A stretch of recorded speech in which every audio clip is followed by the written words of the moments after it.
ദൈവത്തിൻ്റെ അതിപരിശുദ്ധമായ നാമം വാഴ്ത്തപ്പെടുമാറാകട്ടെ. കർത്താവിൻ്റെ തിരുവചനം ശ്രദ്ധിക്കാൻ വന്നിരിക്കുന്ന നിങ്ങളെ എല്ലാവരെയും ദൈവമായ കർത്താവ് ധാരാളമായിട്ട് അനുഗ്രഹിക്കുമാറാകട്ടെ.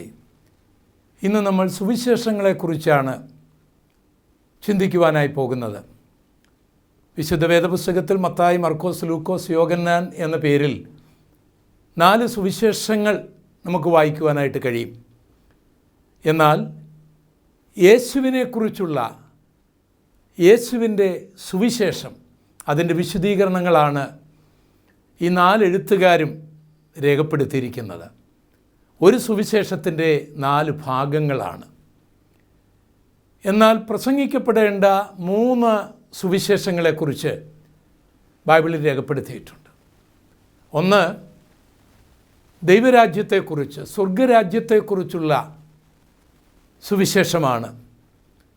യേശു കർത്താവും സ്നാപക യോഹന്നാനുമൊക്കെ ദൈവരാജ്യം സമീപിച്ചിരിക്കുന്നു, സ്വർഗരാജ്യം സമീപിച്ചിരിക്കുന്നു, മാനസാന്തരപ്പെടുവീൻ എന്ന് പ്രസംഗിച്ചതായി നമ്മൾ ബൈബിളിൽ വായിക്കുന്നുണ്ട്. എന്നാൽ അപ്പോസ്തലനായ പൗലോസ് ഉൾപ്പെടെയുള്ള ആൾക്കാർ പ്രസംഗിച്ചത് കൃപയുടെ സുവിശേഷമാണ്. ദാവീദിൻ്റെ സന്തതിയായി ജനിച്ച് മരിച്ച് അടക്കപ്പെട്ട് ഉയർത്തെഴുന്നേറ്റ യേശുവിനെക്കുറിച്ചുള്ള സുവിശേഷമാണ്. ഈ വെളിപ്പാട് പുസ്തകത്തിലേക്ക് നാം വരുമ്പോൾ മഹോപദ്രവ കാലഘട്ടങ്ങളിൽ ഒരു ദൂതൻ നിത്യസുവിശേഷം പ്രസംഗിക്കുന്നതായി ബൈബിളിൽ രേഖപ്പെടുത്തിയിട്ടുണ്ട്. ഇങ്ങനെ ബൈബിളിൽ നമ്മൾ 3 സുവിശേഷങ്ങളെ കാണുന്നുണ്ട്. ആ സുവിശേഷങ്ങൾ പ്രസംഗിക്കപ്പെടേണ്ട കാലഘട്ടത്തെക്കുറിച്ച് നമ്മൾ അറിഞ്ഞിരിക്കണം, അതിൻ്റെ ഉദ്ദേശത്തെക്കുറിച്ച് അറിഞ്ഞിരിക്കണം. അവയറിഞ്ഞാൽ നമ്മുടെ പല ചോദ്യങ്ങൾക്കും മറുപടി ഉണ്ടാകും. ദൈവരാജ്യത്തെക്കുറിച്ചുള്ള സുവിശേഷം, സ്വർഗരാജ്യത്തെക്കുറിച്ചുള്ള സുവിശേഷം ജൂതന്മാർക്ക് വേണ്ടി മാത്രം നിയോഗിക്കപ്പെട്ടതാണ്. ജൂതന്മാരെക്കുറിച്ച്, അബ്രഹാമിൻ്റെ സന്തതിയെക്കുറിച്ച് അനവധി പ്രവചനങ്ങൾ ബൈബിളിലുണ്ട്. അബ്രഹാമിനെ ദൈവം വലിയൊരു ജനസമൂഹമാക്കുമെന്നും കനാൻ നാട് അവർക്ക് വാഗ്ദത്തമായി കൊടുക്കുമെന്നും ഇന്നേക്ക് ഏകദേശം 4000 വർഷങ്ങൾക്ക് മുൻപ് ദൈവം അരുളി ചെയ്ത ദൂതുകൾ വിശുദ്ധ ബൈബിളിൽ രേഖപ്പെടുത്തിയിട്ടുണ്ട്. പ്രത്യേകിച്ച് ഉൽപ്പത്തി പുസ്തകത്തിൽ. അന്ന് അബ്രഹാം വൃദ്ധനും മക്കളില്ലാത്തവനുമായിരുന്നു. എന്നാൽ അത്ഭുതമെന്ന് പറയട്ടെ, അബ്രഹാമിന് മക്കൾ ജനിക്കുകയും കനാൻ നാട് അവർക്ക് ലഭിക്കുകയും ഇന്നൊരു രാജ്യമായിട്ട് നമ്മുടെ കണ്ണിൻ്റെ മുൻപിൽ ഇസ്രയേൽ എന്ന പേരിൽ അവരിന്നുണ്ട്. 2000 വർഷങ്ങൾക്ക് മുൻപ് ദൈവം അരുളി ചെയ്തതും വിശുദ്ധ ബൈബിളിൽ രേഖപ്പെടുത്തിയതുമായ ആ വാഗ്ദത്തത്തിൻ്റെ വ്യക്തമായ നിറവേറലുകൾ നമുക്ക് ഇന്ന് നമ്മുടെ കണ്ണുകൊണ്ട് കാണുവാനായിട്ട് കഴിയും. ഈ അബ്രഹാമിൻ്റെ സന്തതികളിൽ പലരെയും ദൈവം ഭരണകർത്താക്കളാക്കും എന്നുള്ള പ്രവചനവും വിശുദ്ധ ബൈബിളിൽ രേഖപ്പെടുത്തി വച്ചിരുന്നു. ആ പ്രവചനങ്ങളുടെ നിവൃത്തികൾ അബ്രഹാമിന് കെതൂറയിലൂടെയും ഇസ്മായേലിലൂടെയും ഒക്കെ ജനിച്ച അറബികളുടെ രാജ്യങ്ങളിൽ ആ ഭരണകർത്താക്കളെ കാണുമ്പോൾ ദൈവം ആഗാറിനോടും അബ്രഹാമിനോടും ഇസ്മായേലിനോടുമൊക്കെ 4000 വർഷങ്ങൾക്ക് മുൻപ് അരുളി ചെയ്ത ആ പ്രവചനങ്ങൾ നമ്മുടെ കണ്ണിൻ്റെ മുൻപിൽ നിറവേറുകയാണ്. അബ്രഹാമിൻ്റെ മകനായ ഇസ്ഹാക്കിൻ്റെ മക്കളിൽ നിന്ന് ദൈവം ഭരണകർത്താക്കളെ എഴുന്നേൽപ്പിക്കും എന്ന് ദൈവം അരുളി ചെയ്ത വചനങ്ങളും ഇന്ന് ഇസ്രയേലിൽ നമുക്ക് കാണുവാനായിട്ട് കഴിയും. എന്നാൽ പ്രധാനപ്പെട്ട വാഗ്ദത്തം മശിഹ അവരെ ഭരിക്കുക എന്നുള്ളതാണ്. ആ ഭരണകാലങ്ങളിൽ അവർക്ക് ദുഃഖങ്ങളും ദുരിതങ്ങളും ഉണ്ടാകുകയില്ലെന്നും ആ കാലഘട്ടങ്ങളിൽ അനർത്ഥങ്ങളും അപകടങ്ങളും ഉണ്ടാകുകയില്ലെന്നും ആ കാലഘട്ടങ്ങളിൽ കൊലപാതകങ്ങളും ആത്മഹത്യകളും ഉണ്ടാകുകയില്ലെന്നും ആ കാലഘട്ടത്തിൽ പ്രകൃതിക്ഷോഭങ്ങളും വർഗീയ ലഹളകളും ഉണ്ടാകുകയില്ലെന്നും സമത്വസുന്ദരമായ വളരെ മനോഹരമായ മനുഷ്യനൊരിക്കലും ചെയ്യുവാൻ കഴിയാത്ത ഒരു നല്ല ഭരണമായിരിക്കുമെന്നും വിശുദ്ധ ബൈബിളിൽ വാഗ്ദത്തങ്ങൾ ചെയ്തിട്ടുണ്ട് ഇസ്രായേലിനോട്, പ്രത്യേകിച്ച് അബ്രഹാമിനോട്. ആ പ്രവചനങ്ങളുടെ നിവൃത്തിക്ക് വേണ്ടിയാണ് യേശു ദാവീദിൻ്റെ കുടുംബത്തിൽ, അബ്രഹാമിൻ്റെ കുടുംബത്തിൽ ജനിക്കുന്നത്. എന്നിട്ട് യേശു പ്രസംഗിച്ചു, സ്വർഗരാജ്യം, ദൈവരാജ്യം സമീപിച്ചിരിക്കുന്നു, അതുകൊണ്ട് നിങ്ങൾ മാനസാന്തരപ്പെടണം എന്ന് കർത്താവ് പ്രസംഗിക്കുകയാണ്. അതിനു മുൻപായിട്ട് അതേ കാര്യങ്ങൾ സ്നാപക യോഹന്നാനും പ്രസംഗിക്കുന്നുണ്ട്. കാരണം സഖറിയ പ്രവാചകൻ്റെ പുസ്തകത്തിൽ യേശു രാജാവായി വരും, രാജ്യം സ്ഥാപിക്കാൻ വരും എന്നുള്ള ആ പ്രവചനം ഇവിടെ നിറവേറത്തക്ക നിലയിൽ യേശു യഹൂദന്മാരുടെ രാജാവായി പിറന്നിരിക്കുകയാണ്. ദാവീദ് ഗോത്രത്തിൽ പിറന്നിരിക്കുകയാണ്. ആ രാജ്യം സമാഗതമാകുകയാണ്. ഇസ്രായേലിന് അവരുടെ രാജ്യം നഷ്ടപ്പെട്ടപ്പോൾ അവരെ ഘോരമൃഗങ്ങളെപ്പോലെ ബാബിലോണ്യരും മേദ്യ പേർഷ്യക്കാരും ഗ്രീസുകാരും റോമക്കാരും അവരെ ഭരിക്കും എന്നുള്ള ആ ദർശനം ദൈവം ദാനിയേലിന് കൊടുക്കുന്നുണ്ട്. നമ്മൾ ദാനിയേൽ പ്രവാചകൻ്റെ പുസ്തകം 7-ാം അധ്യായത്തിൽ വായിക്കുന്നുണ്ട്. എന്നാൽ ആ 4-ാം മൃഗത്തിൻ്റെ കാലത്ത്, അല്ലെങ്കിൽ ആ റോമൻ സാമ്രാജ്യത്തിൻ്റെ കാലത്ത് മശിഹ തൻ്റെ രാജ്യം സ്ഥാപിക്കും, ആ രാജ്യസ്ഥാപനത്തിനായിട്ട് മശിഹ വരും എന്നുള്ള പ്രവചനവും അവരുടെ പക്കലുണ്ടായിരുന്നു. ദാനിയേൽ 2-ാം അധ്യായവും ദാനിയേൽ 7-ാം അധ്യായവും പഠിച്ചാൽ നമുക്ക് ബോധ്യമാക്കുവാനായിട്ട് കഴിയും. അങ്ങനെ 5-ാമത്തെ സാമ്രാജ്യം, അല്ലെങ്കിൽ ജൂതന്മാർക്ക് നല്ലൊരു സാമ്രാജ്യം സ്ഥാപിക്കുവാൻ യേശു വന്നു, ദാവീദിൻ്റെ കുടുംബത്തിൽ വന്നു. യഹൂദന്മാരുടെ രാജാവായി പിറന്നവൻ എവിടെ എന്നുള്ള വിദ്വാൻമാരുടെ ചോദ്യം പലസ്തീനിൽ മുഴങ്ങുന്നുണ്ട്. പക്ഷേ ഇതൊന്നും മനസ്സിലാക്കുവാൻ അന്നത്തെ ജൂതമത പ്രമാണികൾക്ക്, മതപുരോഹിതന്മാർക്ക് കഴിയുന്നില്ല. സ്നാപക യോഹന്നാൻ പ്രസംഗിച്ചിട്ടും അവർക്കത് മനസ്സിലായില്ല. അതുകൊണ്ട് യേശു തന്നെ പറയുകയാണ്, ദൈവരാജ്യം സമീപിച്ചിരിക്കുന്നു, സ്വർഗരാജ്യം സമീപിച്ചിരിക്കുന്നു, നിങ്ങൾ മാനസാന്തരപ്പെടുവീൻ എന്നവരോട് പറയുകയാണ്. ജൂതന്മാർ മാനസാന്തരപ്പെട്ടിരുന്നെങ്കിൽ മശിഹയുടെ സാമ്രാജ്യം അവർക്ക് ലഭിക്കുമായിരുന്നു. അവർ ഭൂമിയിൽ മറ്റാരേക്കാളും അനുഗ്രഹിക്കപ്പെട്ട നിലയിൽ, ഇസ്രായേൽ മറ്റേത് രാജ്യത്തെക്കാളും അനുഗ്രഹിക്കപ്പെട്ട് ഈ ഭൂമിയിൽ അന്ന് തന്നെ ഉണ്ടാകുമായിരുന്നു.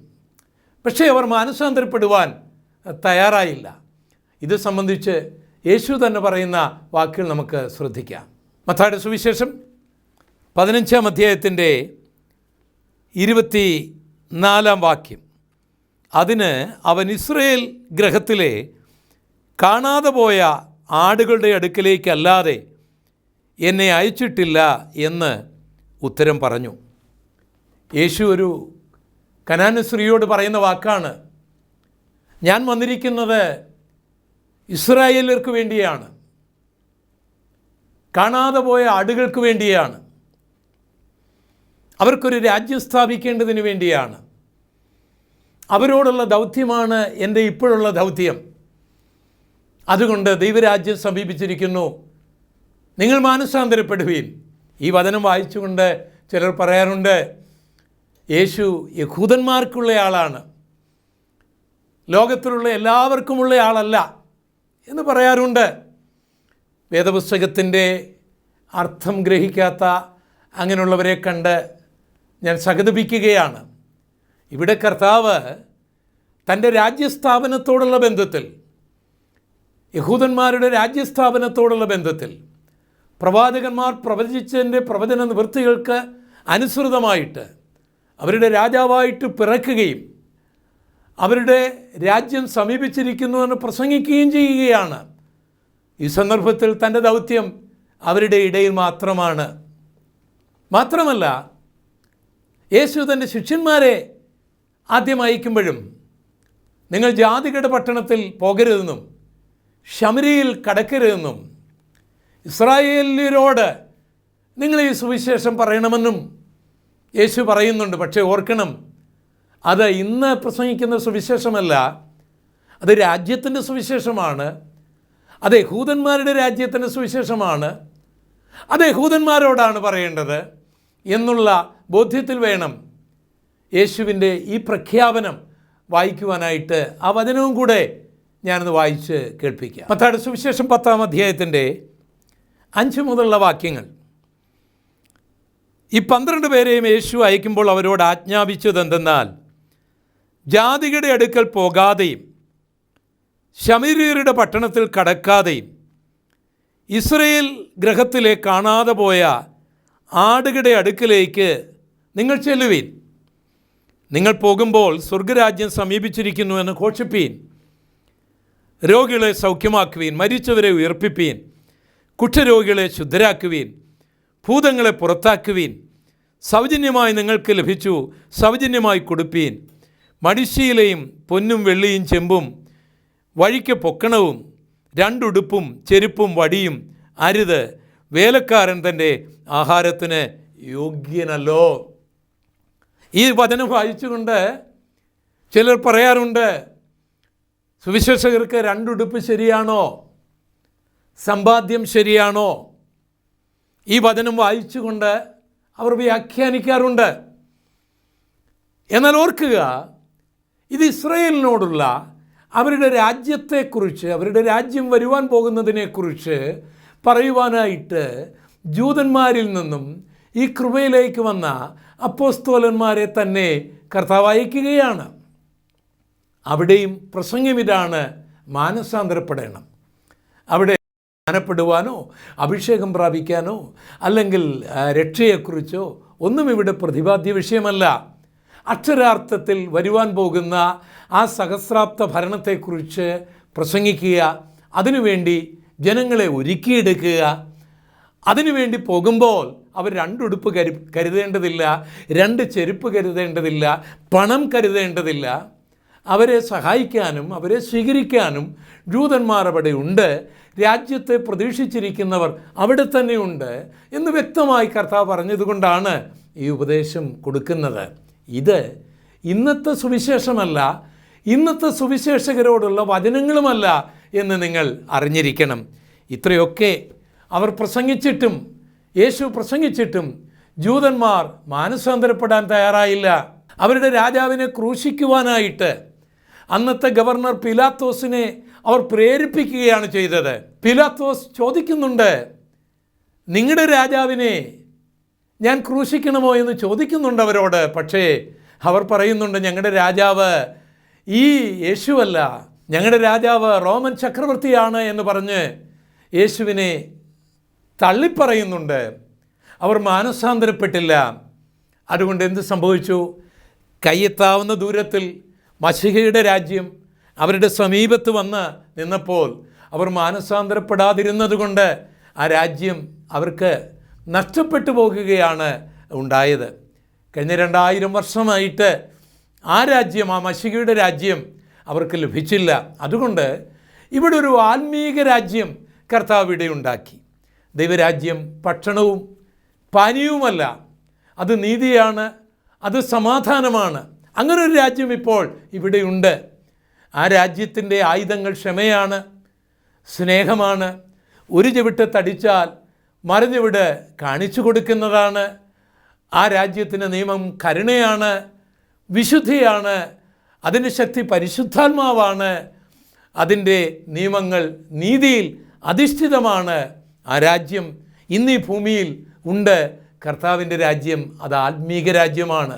എന്നാൽ അക്ഷരീക രാജ്യം വരികയും യേശു ഇവിടെ സഹസ്രാബ്ദ രാജ്യം സ്ഥാപിക്കുകയും ചെയ്യും. അതുകൊണ്ട് സ്വർഗരാജ്യത്തെക്കുറിച്ച്, ദൈവരാജ്യത്തെക്കുറിച്ചുള്ള പ്രഭാഷണം ഇനിയും മുഴങ്ങപ്പെടും. അതിനെക്കുറിച്ച് യേശു പറയുന്നത്, രാജ്യത്തിൻ്റെ സുവിശേഷം ലോകമെമ്പാടും പ്രസംഗിക്കപ്പെടും. അപ്പോൾ അവസാനം വരും. ലോകത്തിൻ്റെ അവസാനം വരുമെന്നല്ല, യുഗത്തിൻ്റെ അവസാനം വരുമെന്നാണ് അതിൻ്റെ അർത്ഥം. എന്ന് പറഞ്ഞാൽ ഈ രാജ്യത്തിൻ്റെ സുവിശേഷം ഇനിയും പ്രസംഗിക്കപ്പെടും എന്നുള്ളതാണ്. എന്നാൽ കൃപയുടെ സുവിശേഷം, ഇന്ന് ഞാനും നിങ്ങളും സംസാരിക്കുന്ന സുവിശേഷം, അത് ദാവീദിൻ്റെ സന്തതിയായി ജനിച്ച് മരിച്ചടക്കപ്പെട്ട് ഉയർത്തെഴുന്നേറ്റ യേശുവിനെക്കുറിച്ചുള്ള സുവിശേഷമാണ്. അതെല്ലാവർക്കുമുള്ളതാണ്, അതെല്ലാവരോടുമുള്ളതാണ്, അതെല്ലാവരും കേൾക്കണം. ഇത് സംബന്ധിച്ച് കർത്താവ് പറഞ്ഞ വചനങ്ങളിലേക്ക് നമ്മുടെ ശ്രദ്ധയെ തിരിക്കും. മർക്കോസിൻ്റെ സുവിശേഷം 16-ാം അധ്യായം അതിൻ്റെ 15-ാം വാക്യം ഞാനിവിടെ വായിക്കുന്നു. യേശു അവരോട്, നിങ്ങൾ ഭൂലോകത്തിലൊക്കെയും പോയി സകല സൃഷ്ടികളോടും പ്രസംഗിപ്പീൻ. വിശ്വസിക്കുകയും സ്നാനമേൽക്കുകയും ചെയ്യുന്നവൻ രക്ഷിക്കപ്പെടും, വിശ്വസിക്കാത്തവൻ ശിക്ഷാവധിയിൽ അകപ്പെടും. ഇവിടെ യേശു കർത്താവ് ശിഷ്യന്മാരോട് പറയുകയാണ്, നിങ്ങൾ ഭൂലോകം മുഴുവൻ പോകുവീൻ, സകല സൃഷ്ടികളോടും പ്രസംഗിപ്പീൻ, വിശ്വസിക്കുകയും സ്നാനമേൽക്കുകയും ചെയ്യുന്നവർ രക്ഷിക്കപ്പെടും. ഈ സുവിശേഷത്തിന് കൃപയുടെ സുവിശേഷം എന്ന് പറയുന്നു. രാജ്യത്തിൻ്റെ സുവിശേഷം ജൂതന്മാർക്ക് മാത്രമുള്ളതാണ്. അതുകൊണ്ട് യേശു ജൂതന്മാരോട് രാജ്യത്തിൻ്റെ സുവിശേഷം പ്രസംഗിച്ചു. യേശു തൻ്റെ ശിഷ്യന്മാരെ ജൂതന്മാരോട് രാജ്യത്തിൻ്റെ സുവിശേഷം പ്രസംഗിക്കാനായിട്ട് അയച്ചു. എന്നാൽ കൃപയുടെ സുവിശേഷം എല്ലാ രാജ്യക്കാരോടും, എല്ലാ മതക്കാരോടും, എല്ലാ മനുഷ്യരോടുമായതുകൊണ്ട് യേശു കൽപ്പിക്കുകയാണ്, ഭൂലോകം മുഴുവൻ പോയി സുവിശേഷം പ്രസംഗിപ്പീൻ, വിശ്വസിക്കുകയും സ്നാനമേൽക്കുകയും ചെയ്യുന്നവൻ രക്ഷിക്കപ്പെടും. എത്ര ശക്തമായ ദൂതാണ് ഇത്! കൃപയുടെ സുവിശേഷം. ഈ സുവിശേഷമാണ് ഞങ്ങൾ പ്രസംഗിക്കുന്നത്. ആ സുവിശേഷം സകല ജനങ്ങളോടും പറയണമെന്നുള്ളത് കർത്താവിൻ്റെ കൽപ്പനയാണ്. ബേത്ലഹേമിൽ ജനിച്ച് ഗോൽഗോത്തായിൽ മരിച്ച് അടക്കപ്പെട്ട് ഉയർത്തെഴുന്നേറ്റ് വന്നിട്ട് യേശു തൻ്റെ ശിഷ്യന്മാർക്ക് കൊടുത്ത കൽപ്പന വിശുദ്ധ ബൈബിളിലെ മത്തായിയുടെ സുവിശേഷം അതിൻ്റെ അവസാനത്തെ അധ്യായത്തിൽ 28-ാം അധ്യായത്തിൻ്റെ 18 മുതലുള്ള വാക്യങ്ങളിൽ എഴുതിയിരിക്കുന്ന ഞാൻ വായിച്ചു കേൾപ്പിക്കാം. യേശു അടുത്തു ചെന്നു, സ്വർഗത്തിലും ഭൂമിയിലും സകല അധികാരവും എനിക്ക് നൽകപ്പെട്ടിരിക്കുന്നു. ആകയാൽ നിങ്ങൾ പുറപ്പെട്ട് പിതാവിൻ്റെയും പുത്രൻ്റെയും പരിശുദ്ധാത്മാവിൻ്റെയും നാമത്തിൽ സ്നാനം കഴിപ്പിച്ചും ഞാൻ നിങ്ങളോട് കൽപ്പിച്ചതൊക്കെയും പ്രമാണിപ്പാൻ തക്കവണ്ണം ഉപദേശിച്ചും കൊണ്ട് സകല ജാതികളെയും ശിഷ്യരാക്കിക്കൊള്ളുവീൻ. ഞാനോ ലോകാവസാനത്തോളം എല്ലാ നാളും നിങ്ങളോട് കൂടെയുണ്ട് എന്നരുളി ചെയ്തു.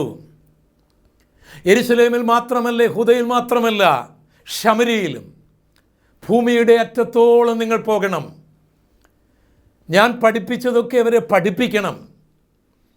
പിതാവിൻ്റെയും പുത്രൻ്റെയും പരിശുദ്ധാത്മാവിൻ്റെയും നാമത്തിൽ അവരെ സ്നാനപ്പെടുത്തണം, അവരെ ശിഷ്യരാക്കണം എന്നുള്ള കൽപ്പന യേശു കൊടുക്കുകയാണ്.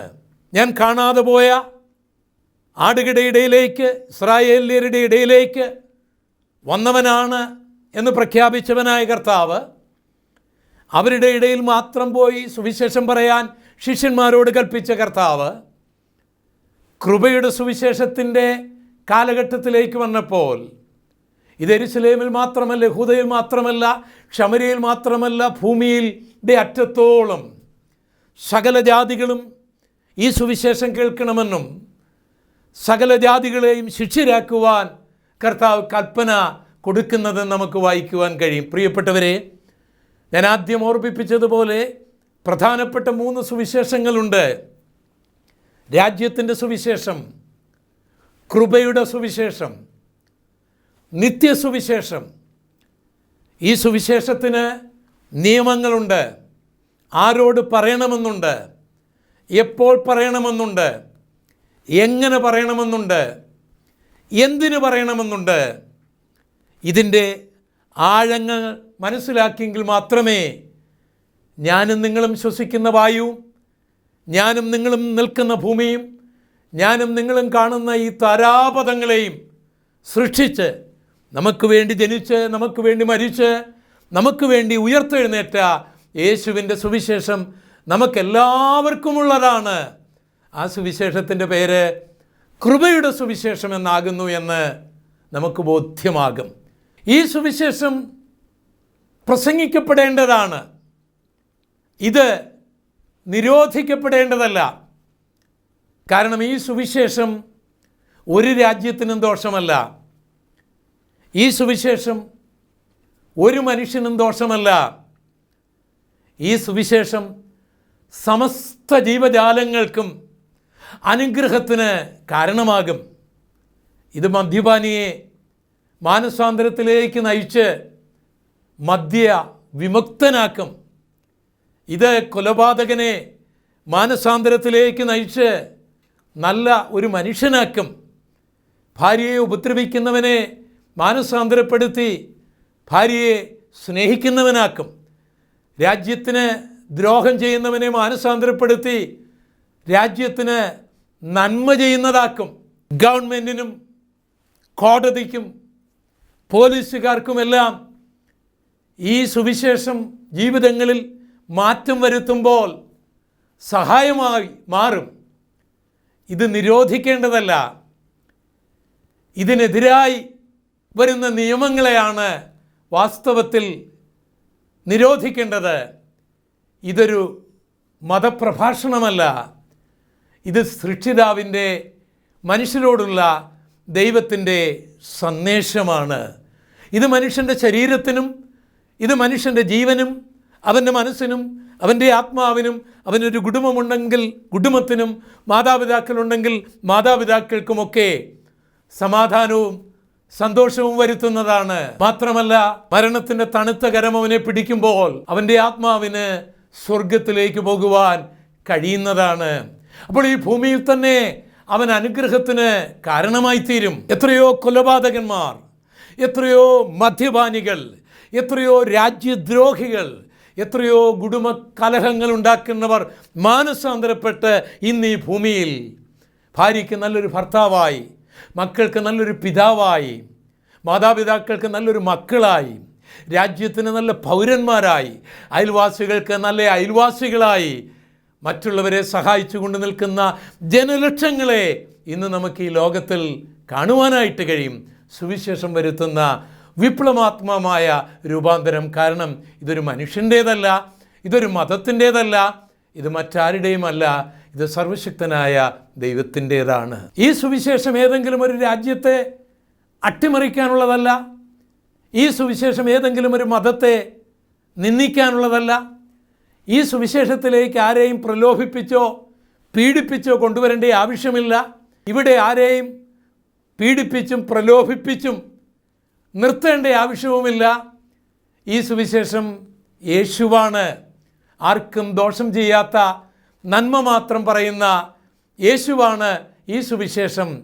ഈ സുവിശേഷത്തെക്കുറിച്ച് ധന്യനായ പൗലോസ് പറഞ്ഞിരിക്കുന്നത് ശ്രദ്ധിക്കുക. തിമോഥെയോസിൻ്റെ 2-ാം ലേഖനം 2-ാം അധ്യായത്തിൻ്റെ 8-ാം വാക്യം, ദാവീദിൻ്റെ സന്തതിയായി ജനിച്ച് മരിച്ച് ഉയർത്തെഴുന്നേറ്റിരിക്കുന്ന യേശുക്രിസ്തുവിനെ ഓർത്തുകൊള്ളുക, അതാകുന്നു എൻ്റെ സുവിശേഷം.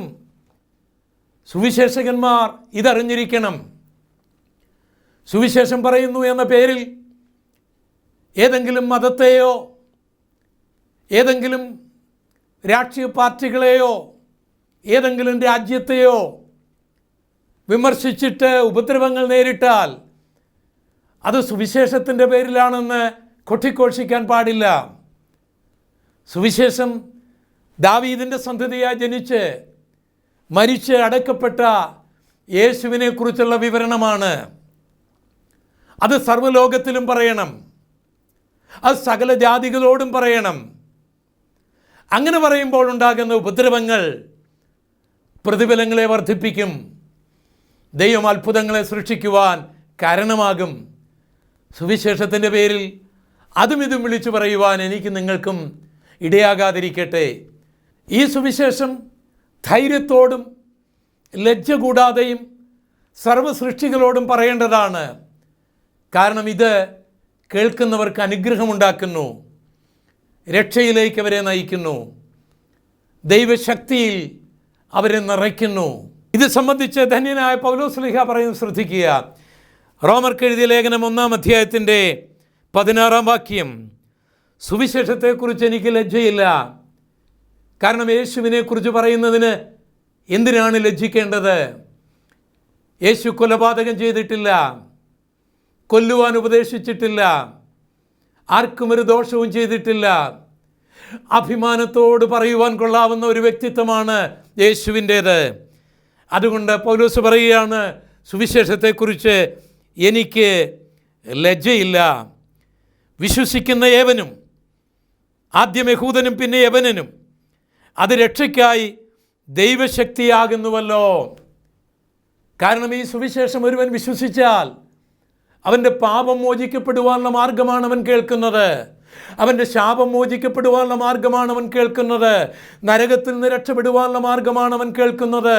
മദ്യപാന ചിന്തകളിൽ നിന്ന്, കൊലപാതക ചിന്തകളിൽ നിന്ന് രക്ഷപ്പെടുവാനുള്ള മാർഗമാണ് അവൻ കേൾക്കുന്നത്. മാതാപിതാക്കളെ സ്നേഹിക്കുവാനുള്ള മാർഗമാണ് അവൻ കേൾക്കുന്നത്. രാജ്യത്തെ സ്നേഹിക്കുവാനുള്ള മാർഗമാണ് അവൻ കേൾക്കുന്നത്. ഭാര്യയെ സ്നേഹിക്കാനുള്ള മാർഗമാണ് അവൻ കേൾക്കുന്നത്. മക്കളെ സ്നേഹിക്കാനുള്ള മാർഗമാണ് അവൻ കേൾക്കുന്നത്. പരോപകാരം ചെയ്യുവാനുള്ള മാർഗമാണ് അവൻ കേൾക്കുന്നത്. അതുകൊണ്ട് അതവന് രക്ഷയ്ക്ക് കാരണമാകും. ശാരീരികമായ രക്ഷയ്ക്ക്, മാനസികമായ രക്ഷയ്ക്ക്, ആത്മീകമായ രക്ഷയ്ക്ക് ഈ സുവിശേഷം കാരണമാകും. ഈ കൃപയുടെ സുവിശേഷം കാരണമാകും. ഇത് ലോകം മുഴുവൻ പ്രസംഗിക്കപ്പെടേണ്ടതാണ്. ഇത് സകല ജാതികളും കേൾക്കേണ്ടതാണ്. കാരണം ഇത് അവരുടെ ശരീരത്തിന്, അവരുടെ മനസ്സിന്, അവരുടെ ആത്മാവിന് പ്രയോജനമാണ്. ഈ സുവിശേഷം നമുക്ക് മാത്രമല്ല, നാം മുഖാന്തരം നമ്മുടെ കുടുംബാംഗങ്ങൾക്കും, നമ്മുടെ കുടുംബത്തിന് മാത്രമല്ല, നമ്മുടെ കുടുംബം മുഖാന്തരം നമ്മുടെ അയൽവാസികൾക്കും, നമ്മുടെ അയൽവാസികൾക്ക് മാത്രമല്ല, നമ്മുടെ രാജ്യത്തിനും ഈ സുവിശേഷം ഒരു അനുഗ്രഹമാണ്. ഉദാഹരണമായിട്ട്, ഒരാൾ മദ്യപിച്ച് മതോമത്തനായി വീട്ടിൽ വഴക്കുണ്ടാക്കുകയാണെങ്കിൽ ആർക്കതുകൊണ്ട് പ്രയോജനം? അവൻ സുവിശേഷം കേട്ട് മാനസാന്തരപ്പെട്ടാലോ? ടൺ കണക്കിന് മയക്കുമരുന്ന് കൊണ്ടുവന്ന് യുവജനങ്ങളെയും രാജ്യത്തെയും മുടിക്കുന്ന നൂറുകണക്കിന് ആൾക്കാരുണ്ടെങ്കിൽ എന്ത് പ്രയോജനം? അവർ മാനസാന്തരപ്പെട്ടാലോ നമ്മുടെ രാജ്യത്തിന് പ്രയോജനമാകുകയില്ലേ? മോഷണം നടത്തിയും കൊലപാതകങ്ങൾ നടത്തിയും ജീവിക്കുന്ന നൂറുകണക്കിന് ആൾക്കാർ ഇവിടെ ഉണ്ടെങ്കിൽ അവരേത് മതത്തിൽപ്പെട്ടവരാണെങ്കിലും ഈ രാജ്യത്തിന് എന്താണ് പ്രയോജനം?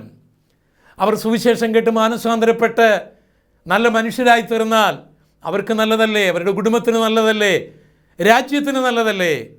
അതുകൊണ്ട് ഈ സുവിശേഷം ജീവിതങ്ങളിൽ വിപ്ലവാത്മകമായ മാറ്റം വരുത്തുന്നത് കൊണ്ട്, അതവൻ്റെ ശരീരത്തിനും മനസ്സിനും ആത്മാവിനും പ്രയോജനം വരുത്തുന്നത് കൊണ്ട് യേശു പറഞ്ഞു, ഈ സുവിശേഷം ലോകം മുഴുവൻ പ്രസംഗിക്കണം, ഭൂമിയുടെ അറ്റത്തോളം നിങ്ങൾ പോകണം. അത് കൃപയുടെ സുവിശേഷമാണ്. അത് മറ്റൊന്നിനെക്കുറിച്ചുമല്ല, മറ്റാരെക്കുറിച്ചുമല്ല. ദാവീദിൻ്റെ സന്തതിയായി ജനിച്ച് മരിച്ചടക്കപ്പെട്ട യേശു, ആ യേശുവിനെക്കുറിച്ച്. ആ സുവിശേഷം ഞാൻ താങ്കളോട് പറയുകയാണ്. ആ യേശുവിനെ സ്വീകരിക്കൂ. അത് താങ്കൾക്ക് അനുഗ്രഹമായിരിക്കും, താങ്കളുടെ കുടുംബത്തിന് അനുഗ്രഹമായിരിക്കും, താങ്കളുടെ ദേശത്തിന് അനുഗ്രഹമായിരിക്കും, താങ്കളുടെ രാജ്യത്തിന് അനുഗ്രഹമായിരിക്കും. ദൈവം ഈ വചനങ്ങളാൽ നിങ്ങളെ അനുഗ്രഹിക്കട്ടെ. നമുക്ക് പ്രാർത്ഥിക്കാം. ഞങ്ങളുടെ കർത്താവേ, രാജ്യത്തിൻ്റെ സുവിശേഷവും നിത്യസുവിശേഷവും കൃപയുടെ സുവിശേഷവും എന്താണെന്ന് ഗ്രഹിച്ച് ഈ കാലഘട്ടത്തിൽ കൃപയുടെ സുവിശേഷം ഭൂമിയുടെ അറ്റം വരെയും എത്തിക്കുവാനുള്ള കൃപ, എല്ലാവരോടും പറയുവാനുള്ള കൃപ, ലജ്ജ കൂടാതെ പറയുവാനുള്ള കൃപ ഞങ്ങൾക്ക് ഏവർക്കും നൽകണമേ. ഇത് രക്ഷയ്ക്കായിട്ടുള്ള ദൈവശക്തി ആയതുകൊണ്ട് ഈ യേശുവിനെ, ഈ സുവിശേഷത്തെ സ്വീകരിക്കുവാൻ എൻ്റെ പ്രേക്ഷകർക്ക് ഇടയാക്കണമേ. യേശുവിൻ നാമത്തിൽ അപേക്ഷിക്കുന്നു. കൃപ തോന്നി കേൾക്കുമാറാകണമേ. ആമേൻ. ദൈവം ഈ വചനങ്ങളാൽ നിങ്ങളേവരെയും ധാരാളമായി അനുഗ്രഹിക്കുമാറാകട്ടെ.